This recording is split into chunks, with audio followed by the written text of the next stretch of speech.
you know, hindi naman sabihin na, hindi lang ninyo kasi nirespeto yung anak ko.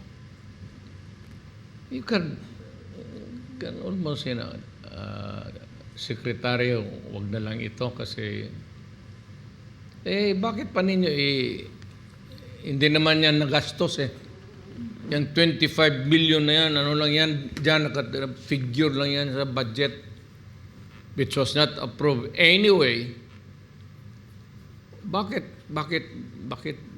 why did you humiliate and embarrass my daughter? Hindi naman ang hingi ang anak ko ng posisyon. Ibinigay sa kanya kay Marcos. I don't know pinilit o hindi. Pero wala naman kaming parang pinalabas ninyo yung intelligence fund, ibigay para kurakutin. Parang ganon ang labas Hindi nga sinadya, but that was a consequence of, ganon talaga yan. Discretionary or parang walang accounting, walang auditing, basta gastos mo lang, no questions asked. What is submitted is ito na gastos ko per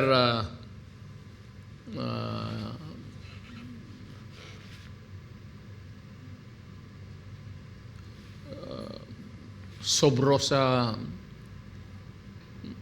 meaning to say silent operations, Yan lang naman ang ko. Kasi ama ako. Anak ninyo, ang anak ko, kayong mga congressman, pinagsabihan na sana ninyo kaagad. Napagbasa ninyo, hindi naman tayo sinabi na sana ninyo doon sa kapwa ninyong congressman, kay liberal mo na itong si Franz, nasabihin mo kay Secretary Duterte, huwag yan kasi babarayan na. You started it, then I hope you end it.